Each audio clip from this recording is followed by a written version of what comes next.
ಬಾಬಾ ಸಾಹೇಬ್ ಅಂಬೇಡ್ಕರ್ ಅವರು ನಮಗೆ ಸಂವಿಧಾನ ಅಂಗೀಕಾರ ಆಗೋದಕ್ಕಿಂತ ಒಂದಿನ ಮುಂಚಿತವಾಗಿ ಅಂತಿಮವಾಗಿ ಭಾಷಣ ಮಾಡಿದ್ದಾರೆ.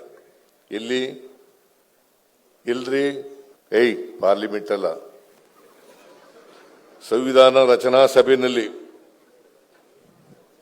1949 ನವೆಂಬರ್ 25ನೇ ತಾರೀಕು ಬರೆದಿಟ್ಕೊಳ್ಳಿ.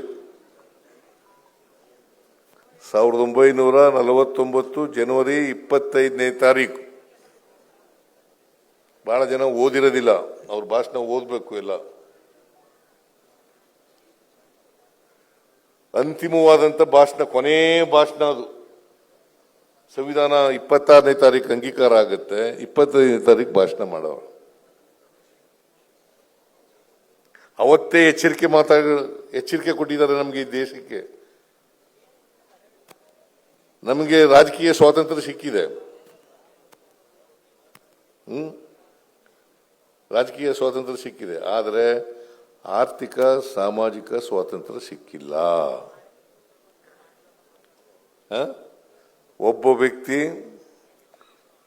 ಒಂದು ಮತ ಒಂದು ಬೆಲೆ, ಅದಕ್ಕೆ ಅಲ್ವಾ?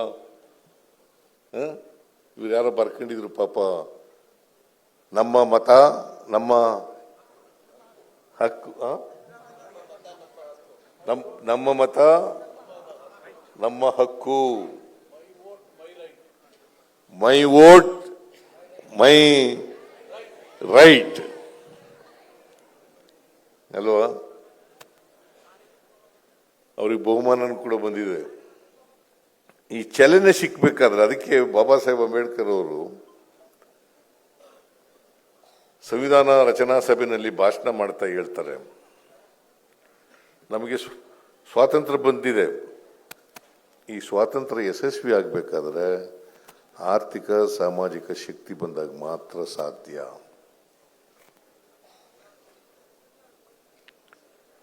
ಇಲ್ಲದೆ ಹೋದ್ರೆ ಈ ಅಸಮಾನತೆ ಇದೆಯಲ್ಲ, ಅವ್ರದೇ ಭಾಷೆನಲ್ಲಿ ಹೇಳಬೇಕು ಅಂತಂದ್ರೆ 1950 ಜನವರಿ 26ನೇ ತಾರೀಕು ವೈರುಧ್ಯತೆ ಇರತಕ್ಕಂಥ ಸಮಾಜಕ್ಕೆ ಕಾಲಿಡ್ತಾ ಇದ್ದೀವಿ.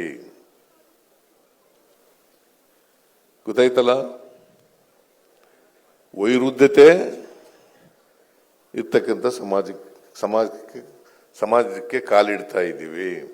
ಅಂದರೆ ಆರ್ಥಿಕ ಅಸಮಾನತೆ ಇದೆ, ಸಾಮಾಜಿಕ ಅಸಮಾನತೆ ಇದೆ, ರಾಜಕೀಯ ಅಸಮಾನತೆ ಇದೆ, ಶೈಕ್ಷಣಿಕ ಅಸಮಾನತೆ ಇದೆ. ಇಂಥ ಸಮಾಜಕ್ಕೆ ಕಾಲಿಡ್ತಾ ಇದ್ದೀವಿ. ಈ ಅಸಮಾನತೆ ತಾರತಮ್ಯ ಇರ್ತಕ್ಕಂಥ ಸಮಾಜ ಎಲ್ಲಿವರೆಗೆ ಮುಂದುವರಿತಿದೆ ಅಲ್ಲಿವರೆಗೆ ಸಾಮಾಜಿಕ ನ್ಯಾಯ ಸಿಗಲ್ಲ, ಸಮಾನತೆ ಬರಲ್ಲ, ಭ್ರಾತೃತ್ವ ಬರಲ್ಲ. ಬರ್ತದ?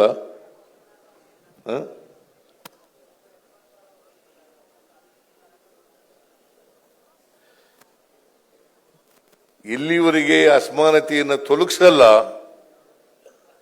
ಅಸಮಾನತೆಯಿಂದ ನರಳತಕ್ಕಂಥ ಜನ ಇದ್ದಾರಲ್ಲ, ಆ ಜನರೇ ಸ್ವಾತಂತ್ರ್ಯದ ಸೌಧವನ್ನ ಧ್ವಂಸ ಮಾಡ್ತಾರೆ ಅಂತ ಹೇಳ್ತಾರೆ. ಗೊತ್ತಾಯ್ತಾ ಮಕ್ಕಳೇ?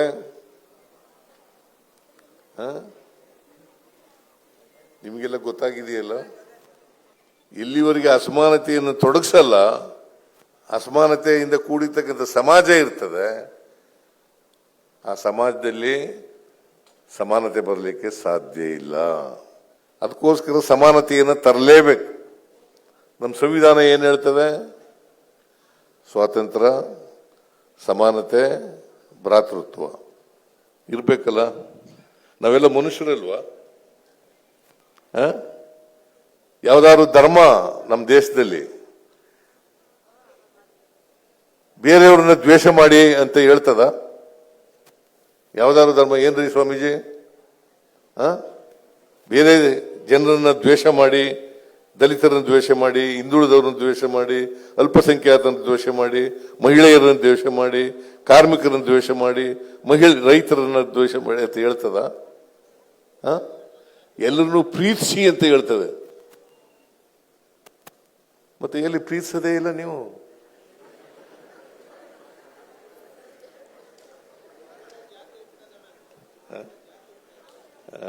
ಅದಕ್ಕೆ ಇವನಾರವ ಅಂತ ಅನ್ನೋದು ವಚನ ಹೇಳೋದು, ನಮ್ಮವ ಅಂತ ಹೇಳೋದು, ಆಮೇಲೆ ನೀ ಯಾವ ಜಾತಿಯವನು ಅಂತ ಕೇಳೋದು.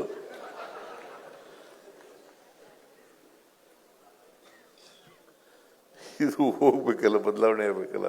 ಅದಕ್ಕೆ ಬಾಬಾ ಸಾಹೇಬ್ ಅಂಬೇಡ್ಕರ್ ಅವರು ಅವರಿಂದ ಮಾತ್ರ ಇಂಥ ಕಾನ್ಸ್ಟಿಟ್ಯೂಷನ್ ಕೊಡ್ಲಿಕ್ಕೆ ಸಾಧ್ಯ. ಅದು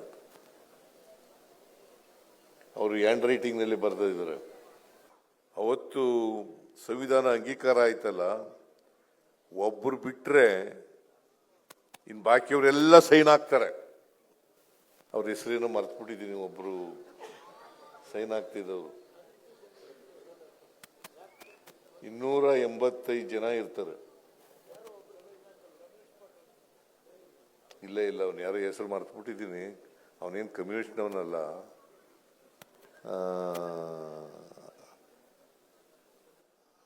285 ಜನ ಹಾಜರಿರ್ತಾರೆ. 284 ಜನ ಸೈನ್ ಹಾಕ್ತಾರೆ. ಗೊತ್ತಾಯ್ತಾ? ಅಂದ್ರೆ ಅಷ್ಟು ಮಟ್ಟಿಗೆ ಬಾಬಾ ಸಾಹೇಬ್ ಅಂಬೇಡ್ಕರ್ ಅವರು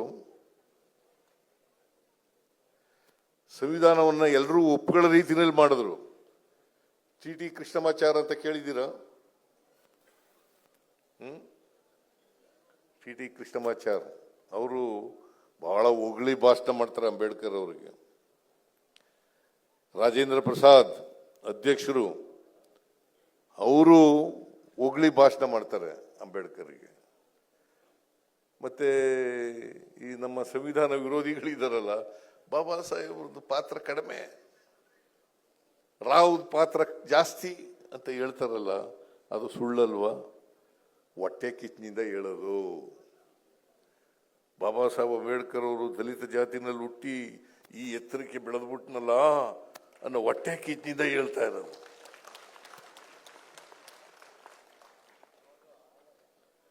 ಗೊತ್ತಾಯ್ತೇನ್ರಪ್ಪ? ಗೊತ್ತಾಯ್ತೇನೆ ವೇಣುಗೋಪಾಲ್? ನೀನು ಹಿಂದುಳಿದವರ ಸಂಘಟನೆಯಲ್ಲಿ ಇದೆಯಲ್ಲ, ಅದಕ್ಕೋಸ್ಕರ ನಿನ್ನ ಹೆಸರು ಹೇಳ್ತಾ ಇದ್ದೀನಿ, ತಿಳ್ಕೊಳ್ಳಿ ಇದೆಯಲ್ಲ ಅಂತ.